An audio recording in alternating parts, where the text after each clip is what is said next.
नमस्कार मंडळी, स्वागत आहे तुमचं सागर डुकरे ऑफिशियल या चॅनलवर. शुभ सकाळ सर्वांना. झाली का चहा पाणी? तर शेतामध्ये आलेलो आहे मित्रांनो, आणि रात्रीच आपली शेळी वेलेली आहे. हे बघा, ही होंडा शेळी वेलेली आहे आणि ना फक्त एकच बोकड दिलेला आहे.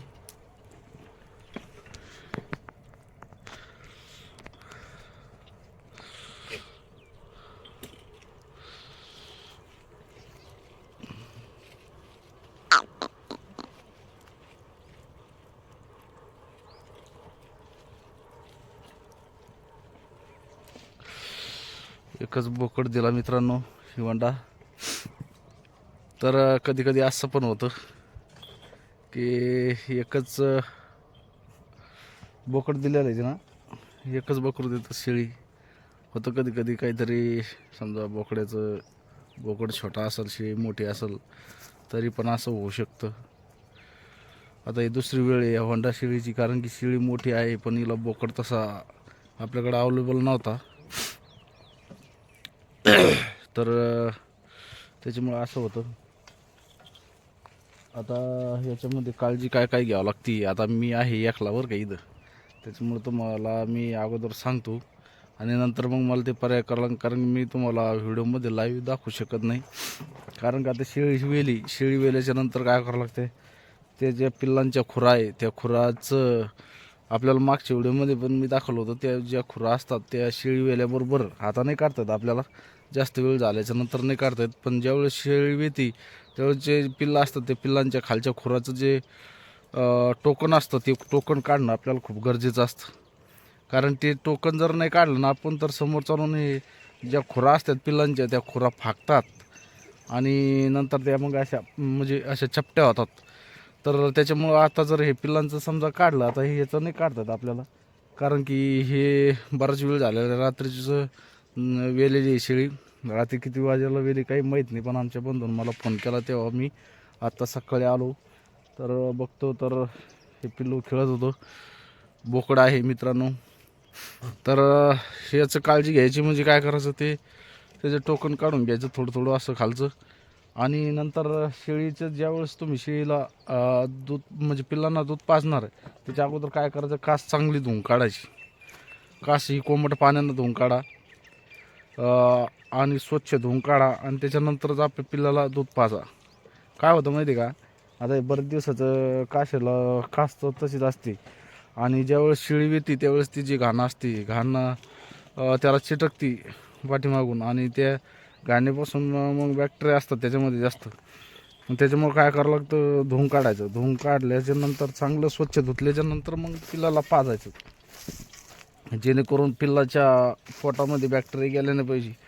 त्याच्यानंतर एक महत्त्वाचा विषय म्हणजे, ज्यावेळेस पिल्लू बाहेर पडतात, एखाद्या दिवस आपण जर नसलो तर मग विषय जाऊ द्या समजा, आणि आपण समोर असताना ज्या वेळेस बकरू बाहेर पडतं त्यावेळेस काळजी अशी घ्यावी लागती की जे नाळ असते समजा, तर ही नाळ आपल्याला जवळपास एक अर्धा फुटाच्या, समजा 7-8 इंचाच्या अंतरानं ती कट करावं लागते.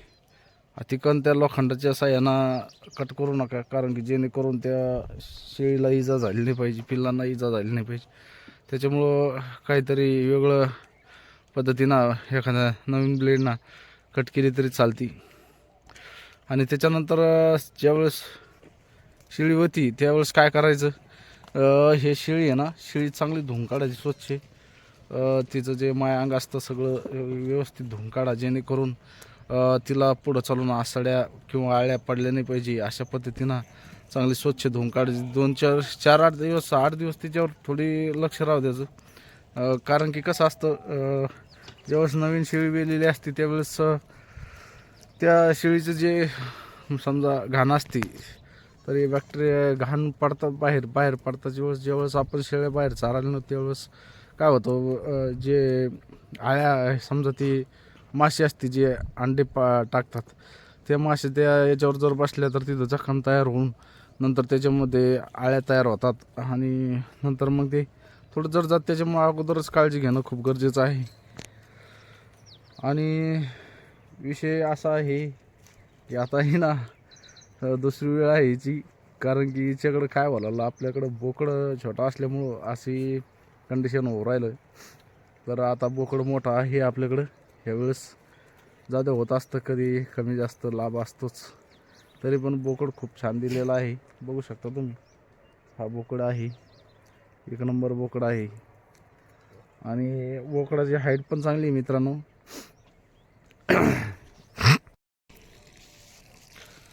बघा असा बोकड आहे. आता दूध शेळीला भरपूर आहे बरं का. तुम्हाला शेळी दाखवू का? शेळी हंडी इकडे गेली. हे बघा कास कशी ती. दूध गंज आहे भरपूर, पण आता प्यायला एकच बोकड आहे. तसं काय नसतं ते, समजा दोन पिल्लांची बरोबर एकलाच करू शकतो. हे बघू शकतो तुम्ही कसं दूध येईल. दुधाला एक नंबर शेळी. आणि मित्रांनो, ही जात वेगळी असल्यामुळं हिला बोकड चांगला मोठाच लागतो. पण बोकड आपल्याकडं तसा अवेलेबल नसल्यामुळं आपण त्या छोट्या बोकड असल्यामुळं ते असं एकच बकरू दिलेलं आहे. त्याच्यानंतर आता हे पाणी कोमट करायचं, तिची कास धुवून काढायची आणि नंतरच पिल्लाला पाजायचं आहे, जेणेकरून जे काही बॅक्टेरिया असतील त्या धुवून जातील. त्याच्यामुळं पाणी कोमट करायला ठेवलेलं आहे आपण. थोडं कोमट झालं की धुवून काढून मग नंतर पिल्लाला दूध पाजायचं आहे. अशा पद्धतीनं काळजी घ्यायला पाहिजे मित्रांनो. कसं आहे, शेळी म्हणजे असं आहे की याच्यामधून आपल्याला इन्कम भेटणार आहे, त्याच्यामुळं ते काळजी घेणं खूप गरजेचं आहे. आज एक जरी बोकड असला तर वाज घेते शेळी दुसरी ला. तर रात्रीचं का काढलेलं आहे ते बोकड, आता रात्री कधी जनलीन कधी नाही ते आता काही माहितीच नाही. सकाळी बंधू बाथरूमला आले ते इकडं, त्यांनी बघितलं आवाज आला असन, नंतर मग त्यांनी आपल्याला कॉल केला. नंतर मी गावातून आलो. गावाचं अंतर आहे 3 किलोमीटर. शेळ्याचं काय नाही हारा, आपल्या शेळ्याचं असंच येईल, कधी येतात शेळ्या नंतर आपल्याला माहीत होतं.